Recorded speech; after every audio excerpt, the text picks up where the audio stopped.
नमस्कार, सत्यहिंदी.com में आपका स्वागत है। एक नजर अब तक की सुर्खियों पर। महाराष्ट्र के मुख्यमंत्री उद्धव ठाकरे के आवास मातृश्री के बाहर हनुमान चालीसा पढ़ने के ऐलान के बाद माहौल बेहद गर्म हो गया है। बीजेपी की सांसद नवनीत राणा और उनके विधायक पति रवि राणा ने ऐलान किया था कि वे मातोश्री के बाहर शनिवार सुबह 9 बजे हनुमान चालीसा पढ़ेंगे, लेकिन शिव सैनिकों ने नवनीत राणा और रवि राणा के घर के बाहर ही डेरा डाल दिया और वहां पर हनुमान चालीसा का पाठ भी किया। बड़ी संख्या में इकट्ठा हुए शिव सैनिकों को देखते हुए मौके पर पुलिस भी तैनात है और नवनीत राणा और रवि राणा अपने घर से बाहर नहीं निकल सके हैं। शिवसेना के पदाधिकारी मातोश्री के बाहर भी बैठे हुए हैं। शिव सैनिकों ने कहा कि नवनीत राणा और उनके पति को अपने घर पर हनुमान चालीसा का पाठ करना चाहिए। शिवसेना की राज्यसभा सांसद प्रियंका चतुर्वेदी ने न्यूज़ 24 से कहा कि यह महाराष्ट्र की संस्कृति है कि यहां बुलाए गए और बिना बुलाए गए मेहमानों का स्वागत किया जाता है और हम सभी नवनीत राणा व उनके पति के स्वागत के लिए यहाँ बैठे हैं। प्रियंका चतुर्वेदी ने कहा कि वो नवनीत राणा को इस बात की चुनौती देती हैं कि वो एक वीडियो में हनुमान चालीसा पूरी सुना दें।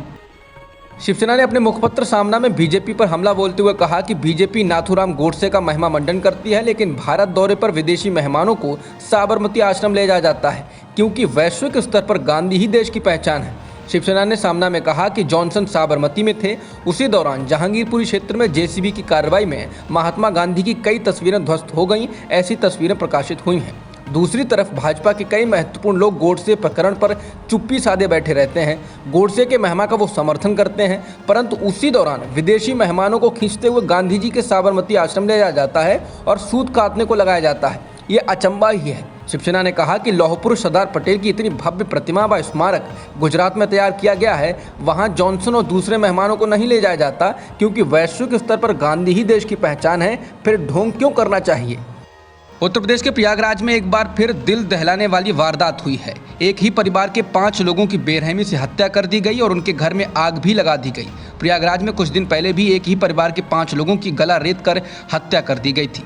ये घटना प्रयागराज में गंगा पार के थाना थरवई क्षेत्र के अंतर्गत गांव शिवराजपुर में हुई है। इसका पता शनिवार तड़के चला है। इस मामले में एसएसपी प्रयागराज ने कहा कि घर के मुखिया राजकुमार, उनकी पत्नी, उनकी बहू और 2 नातनियों सहित कुल 5 लोगों की हत्या की गई है, जबकि राजकुमार की एक पोती जिसकी उम्र 5 साल है वो जीवित है। एसएसपी ने कहा कि पुलिस जीवित पोती से पूछताछ कर हत्या की वजह का पता लगाने की कोशिश कर रही है। उन्होंने कहा कि मृतकों के रिश्तेदारों से भी पुलिस पूछताछ कर रही है। डॉग स्क्वाड और फॉरेंसिक टीम ने मौके का मुआयना किया है। आरजेडी की इफ्तार पार्टी में शामिल होने के अगले ही दिन यानी आज गृह मंत्री अमित शाह को लेने खुद नीतीश कुमार हवाई अड्डे पहुंचे। नीतीश कुमार ने गुलदस्ता देकर गृह मंत्री का स्वागत किया। इसके बाद दोनों नेताओं की बंद कमरे में भी मुलाकात हुई है। बता दें, नीतीश के आरजेडी के कार्यक्रम में शामिल होने के बाद बिहार में अटकलों का बाजार गर्म हो गया। आरजेडी की इफ्तार पार्टी में शामिल होने के बाद नीतीश कुमार ने कहा कि इसमें क्या राजनीतिक है। उन्होंने कहा कि ऐसी इफ्तार पार्टियों में कई लोगों को आमंत्रित किया जाता है, इसका राजनीति से कोई संबंध नहीं है। हम एक इफ्तार पार्टी भी रखते हैं और सभी को आमंत्रित करते हैं। अगर कोई बुला रहा है तो सम्मान तो करना चाहिए ना। देश में बढ़ती महंगाई और बजट में घटती ब्याज दर को लेकर कांग्रेस नेता राहुल गांधी ने मोदी सरकार को निशाने पर लिया। हालांकि उनका ये हमला भी ट्वीट के जरिए ही आया। उन्होंने ट्वीट कर कहा कि महंगाई दर 6.95%, एफडी ब्याज दर 5%। राहुल ने कहा कि आपके बैंक खाते में 15 लाख रुपए जमा होने के बारे में भूल जाइए। पीएम मोदी के मास्टर स्ट्रोक्स ने आपकी मेहनत की कमाई को भी ध्वस्त कर दिया है। राहुल गांधी ने इस ट्वीट के साथ एक ग्राफिक कार्ड भी शेयर किया जिसमें पीएम मोदी को रोलर पर बैठा दिया गया है। इसके साथ ही तुलना कर बताया गया है कि साल 2012 में 2 लाख रुपए के फिक्स्ड डिपॉजिट पर जनता को 19,152 रुपए ब्याज मिलता था, जबकि 2022 में यह घटकर 11,437 रह गया है।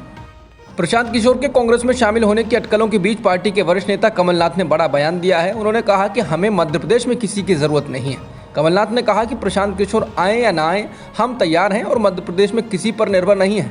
पिछले 6 महीने से हम मेहनत कर रहे हैं। उन्होंने कहा कि आजकल राजनीति स्थानीय हो गई है। अमेरिका की ओर से कहा गया है कि वो नहीं चाहता है कि भारत रक्षा जरूरतों के लिए रूस पर निर्भर रहे और भरोसा करे। पेंटागन के प्रेस सचिव जॉन किर्बी ने कहा कि हम भारत के साथ साथ अन्य देशों के साथ इसको लेकर बहुत स्पष्ट हैं कि हम उन्हें रक्षा जरूरतों के लिए रूस पर निर्भर नहीं देखना चाहते हैं। हम इसके बारे में ईमानदार हैं और इसे बढ़ावा नहीं देते हैं। इसके साथ ही किर्बी ने कहा कि हम भारत के साथ रक्षा साझेदारी को भी महत्व देते हैं और हम आगे बढ़ने के तरीकों को देख रहे हैं। उन्होंने कहा कि भारत के साथ साझेदारी जारी रहेगी क्योंकि ये मायने रखता है और ये महत्वपूर्ण है।